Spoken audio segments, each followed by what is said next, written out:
Y este autor plantea que es posible que exista una asignación de recursos eficiente en el sentido de Pareto, es decir, es posible que exista un nivel en el que el bienestar de las personas alcance un punto en el que el bienestar de uno no afecte al del otro, pero dice a renglón seguido, sin embargo, eso no implica que existan enormes riquezas para algunos y terribles situaciones de pobreza para otros. Es decir, que aquí aparece la primera gran contradicción del sistema neoclásico planteado por un neoclásico mismo, y es el hecho de que la economía puede tener una situación óptima en el sentido de los recursos y de la eficiencia, pero no óptima desde el punto de vista social. ¿Y eso qué es lo que nos plantea? Que en economía tendríamos un enorme problema en la neoclásica, porque no necesariamente un equilibrio económico implica un equilibrio social. Y reconocer esto en la teoría neoclásica por parte de Kenneth Arrow me parece que es muy relevante en el sentido de comprender que cuando se estudia economía, nosotros no podemos encontrar siempre una solución única y definitiva que rinda respuestas para toda la complejidad del tejido social. Es muy pretencioso por parte de los economistas, creo yo, que cuando planteamos un argumento, pretendamos que ese argumento es definitivo para posibilitar algo tan complejo como la satisfacción de necesidades del ser humano. Me parece que por allí pueden haber algunos elementos importantes. Entonces, precisamente el teorema de imposibilidad de Harrow, por el que es conocido y porque se le da el Nobel de Economía, plantea que la maximización del bienestar colectivo no es compatible con la optimización de la utilidad individual, concepto que parecía que ya estaba dado por Adam Smith. Recordemos que en Adam Smith él tiene un texto que va antes de la riqueza de las naciones, que es la teoría de los sentimientos morales, y en él hace un profundo análisis sobre los seres humanos. Y fíjense que si uno lee el texto, Adam Smith no pretende llegar a conclusiones definitivas, sino que casi siempre utiliza palabras como que se ha observado, parece que, a lo mejor, quizás, es decir, no es tan definitivo. Y dice que una de las características de los seres humanos que él observa es el egoísmo, y que fruto de ese egoísmo es posible que el egoísmo individual lleve a que todos se preocupen por sí mismos y como resultado tengamos un bienestar global. Pues bien, Arrow plantea que eso no es cierto, que puede haber maximización del bienestar colectivo, pero que eso no implica necesariamente optimización de la utilidad individual. Es decir, que en la economía ciertas situaciones de estabilidad pueden lograrse no necesariamente en una situación en la que cada uno de los individuos se va a sentir cómodo. ¿De acuerdo? Yo tenía una presentación, pues, que me dicen que se dañó el cable HDMI, entonces que no se la puede presentar, y en mi presentación yo tenía una tira cómica de Mafalda, entonces voy a tratar de describir. Estaba Mafalda con Susanita, están caminando por una esquina y se encuentran una persona que está pidiendo limosna. Entonces le dice a Mafalda, le dice a Susanita, le dice: me parte el alma ver gente pobre. Y dice Susanita, dice: a mí también. Dice Mafalda: habría que dar techo, trabajo y protección a los pobres. Y dice Susanita: ¿para qué tanto? Bastaría con esconderlos. A mí me parece que eso es lo que está pasando con la neoclásica. Cuando se utilizan métodos para la medición de la pobreza que no son reales. Más adelante, ya me doy un salto cuántico muy grande y paso al año 2005, aparece un economista neoclásico moderno que es Jeffrey Sachs, Jeffrey Sachs es conocido porque ustedes lo estudian en macroeconomía. Él tiene un texto con Larraín, una economía que le gusta mucho a Marco Antonio porque es aplicada a los casos de la Latinoamérica. Pero él escribió en el año 2005 un texto que se llama El fin de la pobreza. Entonces, esos títulos son como muy pretenciosos, porque uno, cuando usted compra el Quijote de la Mancha, sabe efectivamente que ahí va a estar toda la vida y obra del Quijote de la Mancha, bueno, por lo menos sus últimos años. Pero cuando usted compra este libro, usted piensa que ya pues, aquí está la solución, el fin de la pobreza. Y yo rescaté algunos extractos de ese libro. Dice Sachs: las verdaderas soluciones exigirían sin duda cierto equilibrio entre la filantropía y los impuestos. Entonces fíjense que el lenguaje moderno de la neoclásica frente al tema de la pobreza es que los seres humanos tenemos que desarrollar una naturaleza filantrópica que curiosamente va en contra de los preceptos originales del pensamiento clásico, en el que suponíamos que las personas debían ser egoístas. Entonces yo lo que veo en la neoclásica es una evolución. En medio de todas las dificultades que tiene, en un principio planteaba que su punto de partida era el hombre racional y egoísta, y ahora lo que tenemos es el hombre filantrópico, casi que emocional, y obviamente colaborativo en términos de los impuestos. Entonces, ¿cómo hago yo para, teniendo una situación muy positiva, tratar de ayudarle a quien no la tiene? ¿De acuerdo? Entonces, como el cambio o el giro que tiene la neoclásica actualmente. Y pues tomé este extracto que también me pareció importante porque se refiere al papel de las universidades, y esto me da pie para pasar al segundo punto. Entonces, sin dejar todavía el primer punto, dice Sachs: las universidades importantes fueron fundadas con la misión de mejorar el mundo y de hacerlo no solo arrojando luz sobre problemas mediante la investigación y la educación, sino también marcando una diferencia tanto en las comunidades donde se encuentran como en las demás. Entonces, fíjense que esto lo plantea Sachs en un libro que se llama Economía para un planeta abarrotado. Esto lo escribe en el año 2008, poco después de plantear en el año 2005 el fin de la pobreza, que dio origen a los Objetivos de Desarrollo del Milenio, que, como ustedes saben, planteaban mejorar la situación a escala mundial, pero que no lo lograron en el 2015 y que dieron origen a los ODS, que son la nueva plataforma de ataque de Naciones Unidas para enfrentar estos temas. Entonces, Sachs en su reflexión le deja un papel muy relevante a la universidad, y yo quisiera destacar lo siguiente.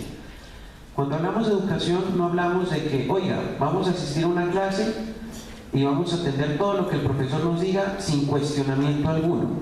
El profesor, como es el que sabe, entonces tiene toda la razón, y entonces hay que escribir en el examen exactamente lo que el profesor quiere.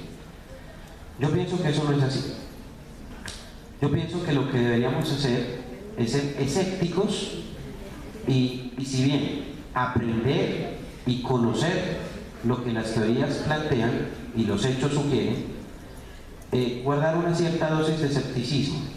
Los profesores de alguna manera ya estamos, digámoslo así, contaminados por las teorías económicas que siempre estudiamos, pero los estudiantes tienen la posibilidad de ser escépticos y de elegir, y a mí parece que esta es la entrada para el segundo punto. El segundo punto de la agenda de trabajo es cómo aprender economía. Bueno, ¿cómo aprender economía? Plantea una pregunta secundaria, y es ¿para qué aprender economía?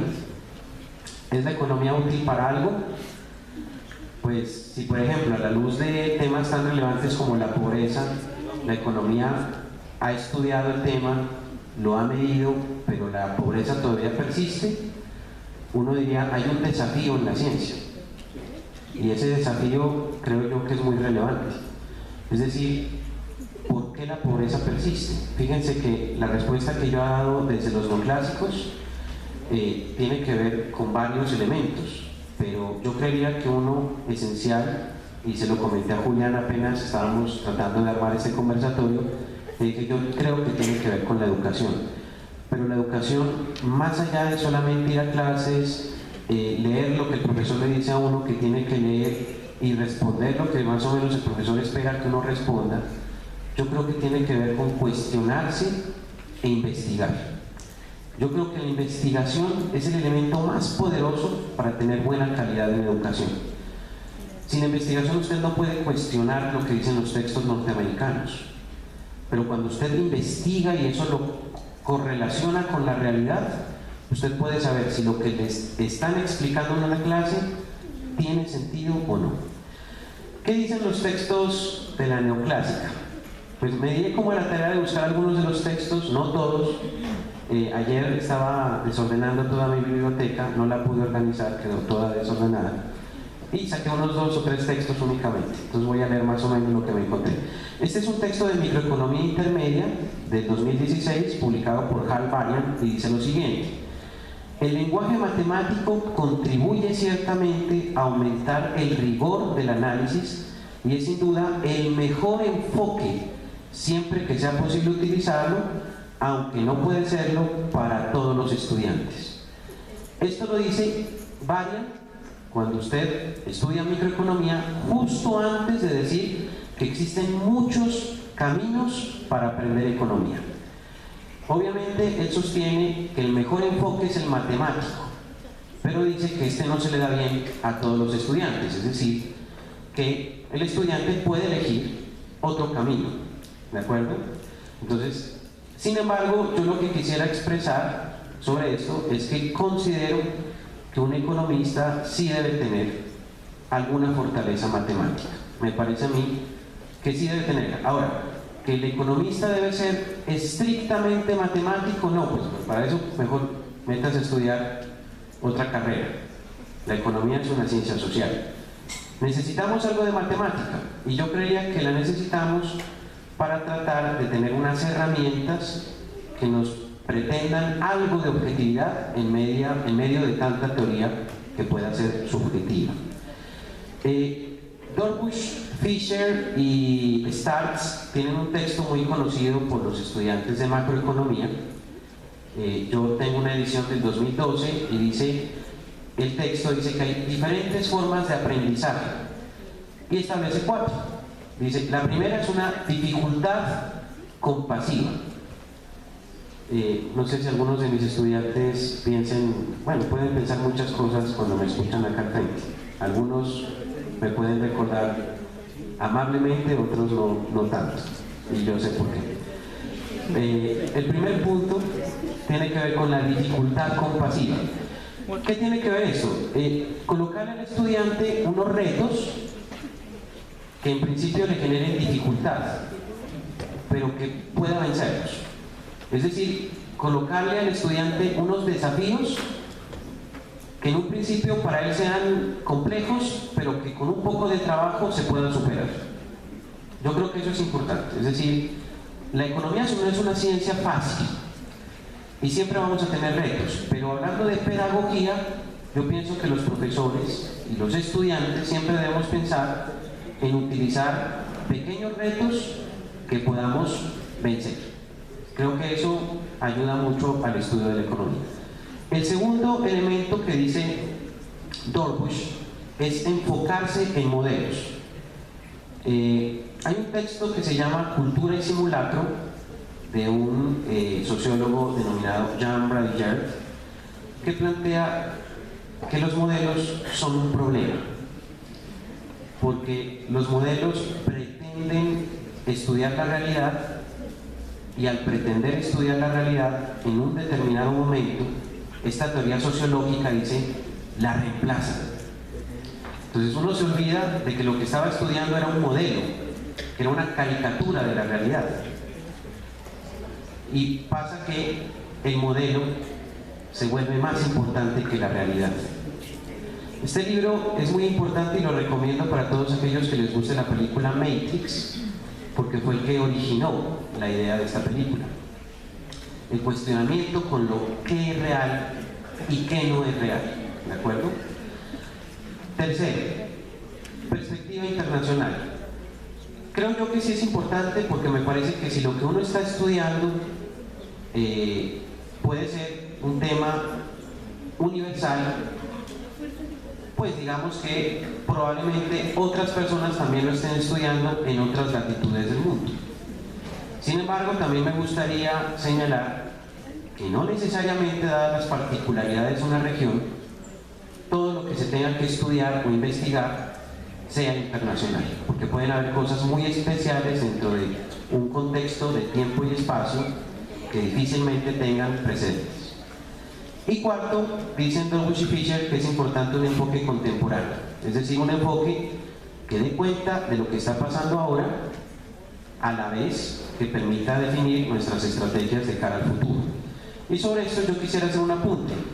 Estudiar economía es complicado porque si usted la estudia hoy, probablemente usted diga, las teorías pasadas ya no tienen nada que hacer. Pero me parece a mí que quien no conoce la historia pues está en cierta medida condenado a repetirla. El problema es estudiar la economía en tres dimensiones: en el pasado, en el presente y en el futuro. Y pues digamos no es una tarea sencilla. Bujarati es uno de los principales autores en econometría y él plantea 5 estrategias para el estudio de la economía. Dice primero, ejemplos ilustrativos. Entonces, preocuparse por buscar ejemplos que sean didácticos. Segundo, contraste permanente de la teoría con la realidad. Me parece que eso está bien. Cuando uno hace un análisis de la teoría con la realidad, uno puede tener argumentos para saber si esa teoría responde o no a esa situación que uno está analizando. Tercero, dice Bujarati, análisis de diagramas y gráficos, que no es otra cosa que modelos.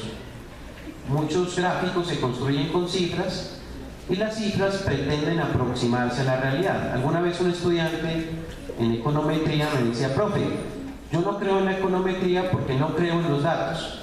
Entonces mi respuesta era, pues si usted tiene un mejor instrumento que el dato, yo estoy dispuesto a escucharlo y a estudiarlo.